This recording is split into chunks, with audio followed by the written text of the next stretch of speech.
right, welcome into the show. We are just a few days away from the election at this point, and it has obviously been one of the craziest election seasons we've ever seen. From the sitting president dropping out, being replaced by somebody who got no votes, to the challenger being indicted over and over and over again, to a couple of assassination attempts, it has been crazy. And of course, the wild narratives that are flying around, and the difference between what you hear from the mainstream media and what you can find on free speech platforms is huge. To quote one of the candidates, no one has ever seen anything like it. But what I want to do today is I want to hit on something that I think is huge to the future success and stability of our nation. This is so important. I want to talk about the biblical view on this issue of election integrity. Is it a biblical issue at all? How does election integrity, how do election integrity measures affect groups of people, and how should a Christian feel about the various approaches? And so since 2016, we have seen both sides insisting that elections were stolen through some kind of fraud or something.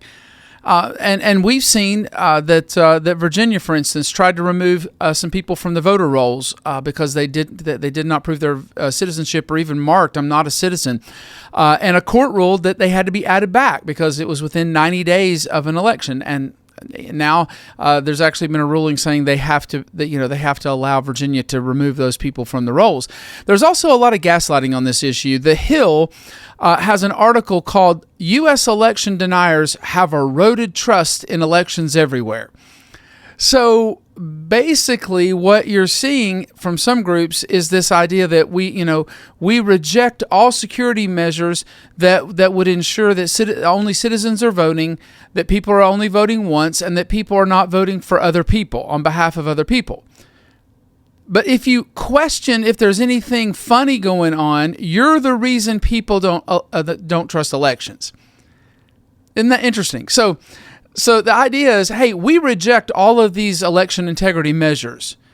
But if you're asking if anything funny is going on, you are the reason that people don't trust elections. If you would just be quiet, people would trust these elections. These low integrity, low security elections, people would just trust them.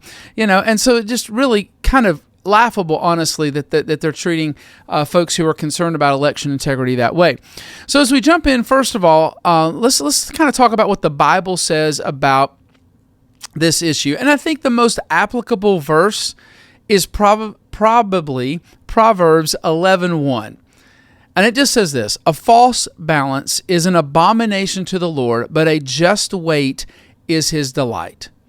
And so it's just this concept that God wants to see things be fair, that people should not be scammed. People should not think that one thing is happening and it's not actually happening, or they think they're purchasing this according to that verse, and yet they're getting this much stuff, but the weights aren't honest, and so therefore they're getting less and they're paying more, that kind of thing.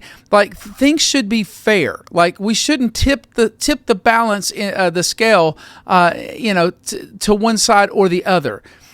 Proverbs 16:11 says, "A just balance and scales are the Lord's.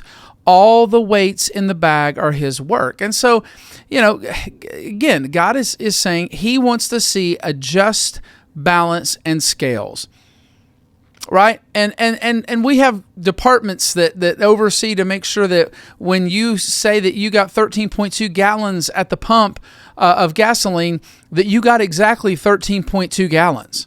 Right?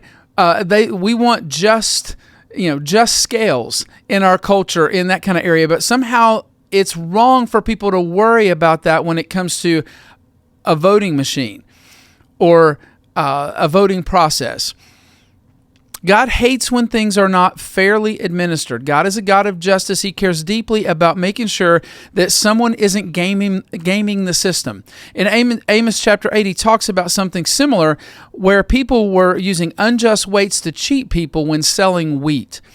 And I think God would want elections to be done in a way that we know that they are fair. I think that he would even probably say that that's probably more important even than did I get enough wheat, right? And so the people who should be, so the people who should be voting are the people who are voting. The people who should not be voting are not voting, and no one is voting more than once. I think God would care about that system being fair and being right. Proverbs 21:15 says, when justice is done, it is a joy to the righteous, but terror to evildoers. Now, this is a key issue that those who do not want any voter verification do not understand. They're only interested in working the system to gain power, but they don't understand that if people are not sure that justice is being done, it makes our culture unstable. People get uneasy if they can't be confident that things are being done in a just way, in a fair way, in an honest way. The thing that's interesting about this verse is it says that when things are done justly, it is a terror to evildoers. What does that tell you about people who do not want to make sure that things are done justly in our elections? It basically is saying they are evildoers because they're terrorized by the thought that we might actually put some controls on elections so that they're actually fair and they're right and they're just. They don't want to ensure that things are fair because they want the ability to cheat. The assurances that we're not allowing fraud is worth way more. Now listen to me. You're not going to like this. Some of you are not going to like this. The assurance that we are not allowing fraud in our election system is worth way more than 100% participation. See, we kind of always have this attitude of we have to get absolutely everybody to get out and vote. And I almost said everybody that should vote, or can vote, or everybody that's qualified to vote. No, there is this attitude that everybody should vote. Like, absolutely, we want everybody to vote. And sure, I think that'd be great. I think if all people who are qualified to vote as American citizens would go out and vote, I think that's great. But we act like that any kind of controls to make sure that we're getting just the right people.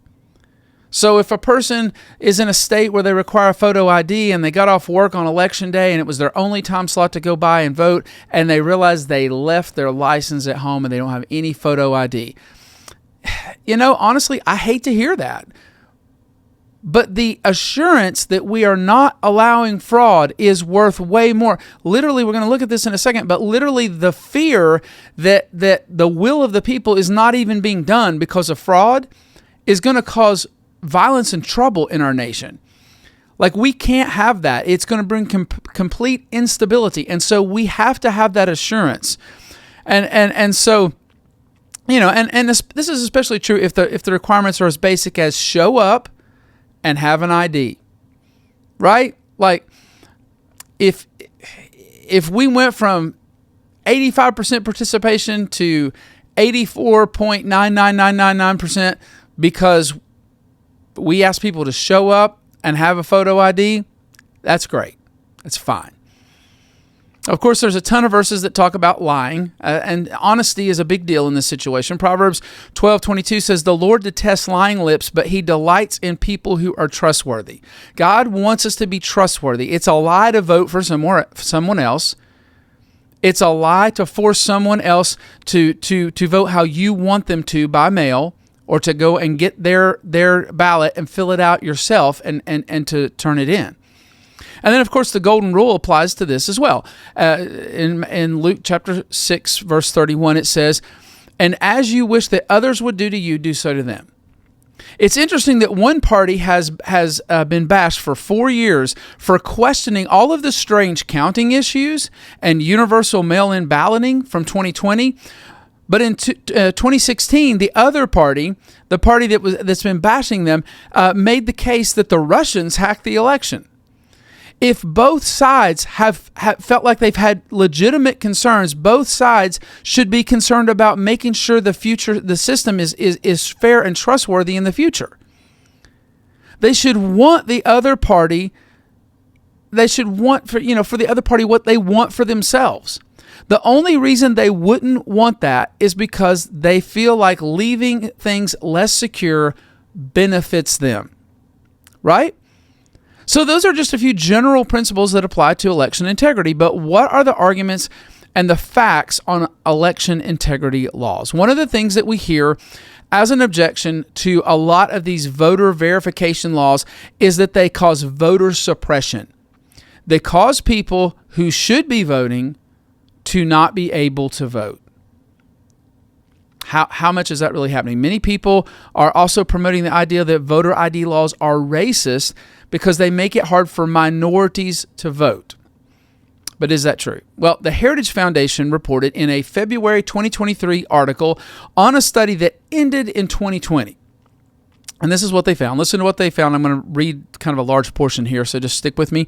It says the study concluded that the first voter ID laws actually produced a Democratic advantage, which weakened to near zero after 2012.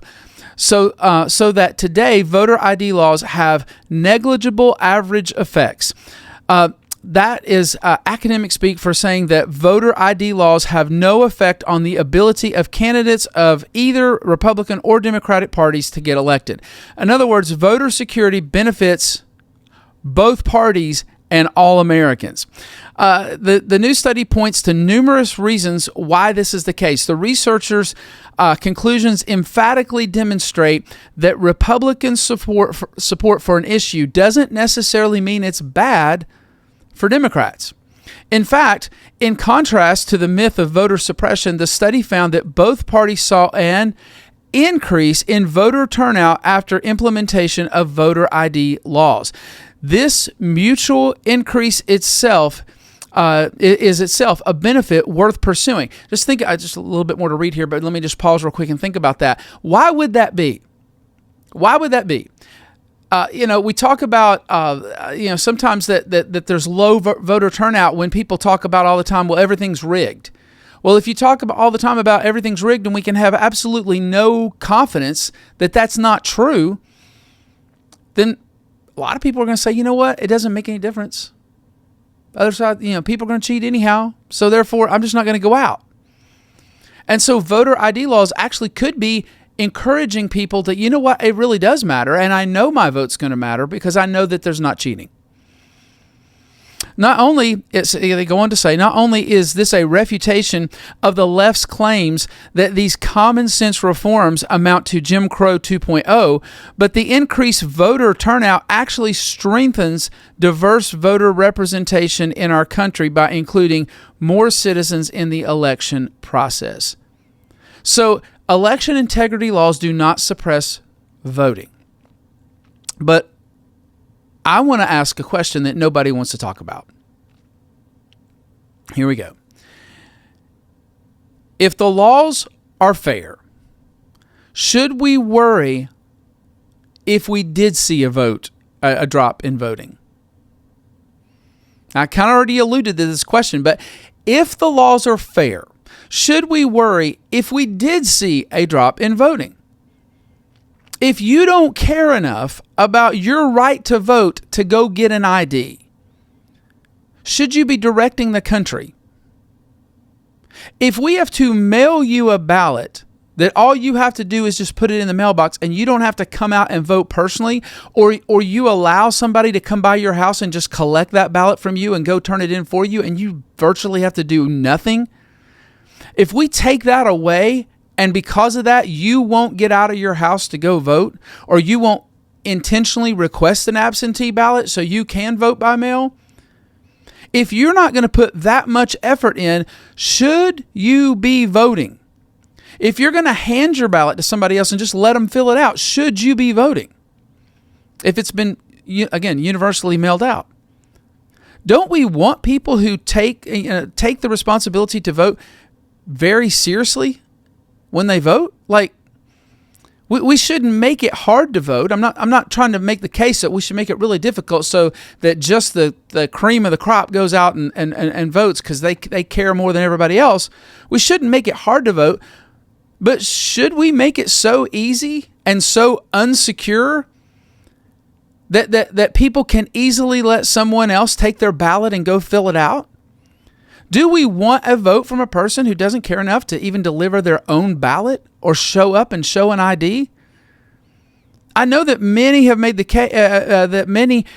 this case, but the very people who say that it is racist to require an ID also required vaccine records to go into restaurants during the pandemic. So clearly, they did not think it was unfair. Clearly, that's just a talking point that really is not a factor.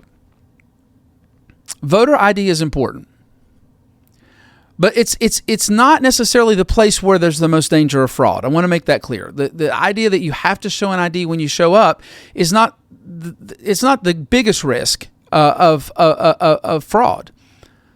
And I think it's important though. But few people probably show up to a polling place trying to pretend to be somebody else. That's a little risky, right? You're going to show up and you're going to say, hey, I'm so-and-so, and you don't have any identification on you. Like if anybody was, or maybe they look it up and they go, well, if you're so-and-so, you've already voted today. Who are you really? So that's a little risky, right? I still think it's important. I think that it will become more important if we do away with universal mail-in balloting. Universal mail-in ballots enable anyone to get a hold of someone's ballot and send it in. It puts us in the position that we would have to verify every single signature in order to be sure that the actual person who received the ballot is the person that voted. And let's just be honest, we know that's not happening.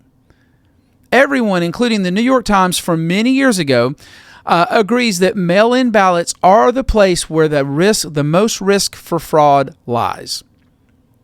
Again, listen to this quote from the Heritage Foundation. Here's what they say. Mail-in or absentee ballots are the ones most susceptible to being stolen, altered, or forged, and to having the voters be pressured or concerned or coerced when voting. Because somebody can literally be standing right there with you going, are you filling that out? Why in the world would you vote for that person? Whereas there's no campaigning, there's no talking to anybody else about candidates inside the polling centers, right? And it says, because they are the only types of ballots marked in an unsupervised, unobserved setting. The many cases of proven absentee ballot fraud in the Heritage Foundation's election fraud database demonstrate and underscore the reason why Florida's Department of Law Enforcement concluded in a 1998 report that the lack of in-person at the polls accountability make absentee ballots the tool of choice for those inclined to commit voter fraud. This problem is made worse in many states like California that allow vote trafficking, which proponents of mail-in balloting which proponents of mail-in voting call vote harvesting, because that sounds better, right? And so every state allows absentee ballots to be mailed back or delivered personally to election officials by the voters, or usually members of their immediate family or a designated caregiver. But vote trafficking states allow any third-party stranger to go to voters' homes, pick up and deliver their ballot. In other words, these states give political actors with a stake in the outcome of the election the ability to handle a very valuable commodity, the ballots, that can ensure the victory or defeat of their election or the election of the candidates who they work for and support, giving them the opportunity to complete, alter, or simply fail to deliver those ballots. Now, people sometimes will say, yeah, but how often does that really happen? But is that a reason to have a bad system? Just think about that for a second. Is that a reason to have a bad system? And if the system is bad enough, we wouldn't even know if that was happening. Just think about that for a second, right? If the system's so bad, we might not even know that it's happening. And if the same administrations of state and local governments that allowed the mail-in balloting, that set up the corrupt system in the first place, they're the same ones that would be in charge of watching for fraud and prosecuting it. What are the chances that they even care? If they're like, hey, I want to set up a system that's got all kinds of opportunity for fraud, So people say, well, how often is it happening? Well, how often are the people who set up the system with all kinds of opportunity for fraud looking forward and prosecuting it, right? Just because, we say, well, it's this fraction of a percent. Yeah, is that still a good reason to have a bad system? I mean, just logic says that this is obviously like some of the things that we've been doing the last decade or so as far as voting, like it's not a good system. And anybody can see that it would not be hard at all to mail in somebody else's ballot or to go harvest it and look at it and go, oh, if that's who you voted for, I'm not going to deliver yours. The U.S. needs to prioritize election integrity. Political violence is becoming more and more common, and way more was made of January 6th than it really was. I'm going to say that. The only person killed that day was an unarmed protester, and I'm not saying she should have been where she was. Just want to make all that clear. But again, back to the gaslighting, right? Weird things happened in that election. We stopped counting in the middle of the night. We sent poll watchers home, and all of a sudden we started counting again, and somehow one candidate surged massively ahead, right? There was something suspicious about that. And you know what? You can say, well, nothing actually happened, but the problem is we don't know that because we had a bad system. Somehow, a candidate that campaigned from his basement was losing badly by, I don't know, I can't quite remember the timing, but let's just say by midnight was losing badly, and all of a sudden by 2:30 in the morning was ahead. Like, it just, if we did everything upright and out front and poll watchers were all there and they weren't sent home and all that, like, great. That's great. That's amazing. Great comeback. But we can't know that because the system was bad. Courts would not hear the cases. A lot of people say, oh, that was all disproven. That was all heard in court and disproven. No, courts did not hear the cases to look into what happened. The left rioted after Donald Trump got elected, and Hillary did not want to concede, and she claimed that Russians interfered. The great thing about American politics has always been that we have had civilized elections, and when our side lost, then we just, we knew we truly lost, and we just went back to the drawing board and doing a better job of making our case and getting our message out for the next time. That's the great thing about American politics. The thing about third world countries is nobody trusts the elections, and when they get the sneaking suspicion that the election was a farce and their voices weren't heard, they go nuts and they have a revolution and stuff like that. Like, we don't want that here. Right? We don't want to get to that point. And there are certain people that are willing to break the system. There are people willing to allow the system to be very insecure, where lots of suspicion can be created as long as they feel like it's working out for them. And when we do that, every election starts to feel like it might be the last. People start getting desperate. We should have almost all in-person voting. Absentee ballots should have to be requested and your identity proven. Voting machines should have zero connectivity, or we should use paper ballots, and voter ID should be required when we vote. None of that's unfair. It would apply to everyone. If you don't care enough to show up in person to vote, or plan to get your absentee ballot ahead of time, or get an ID, preferably a photo ID, but shoot, like, what's the chances I would have somebody else's Social Security card? And as far as I know, that's free, right? Like this doesn't have to be hard. If you don't care enough to do those things, I'm good with you not voting. Nothing is holding you back from doing those things, so clearly you don't care enough to vote. So if a country has elections, I understand there's a lot of governments in the Bible that are just kings and things like that. But if a country has elections, God would want them to be fair and not open to rampant cheating. He would want people to be encouraged by the assurance that the process is honest.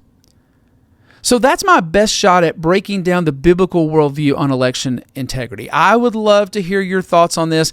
And as always, let me know what you would like to hear on the podcast. Make sure that you like, make sure that you subscribe, make sure that you share, and do me a favor, tell your friends to go out to jimrichmond.net and sign up for one of the mailing lists so that they can get this information directly to their email box. Because, at some point you say things like this, you might get canceled. And so we'll see you next week.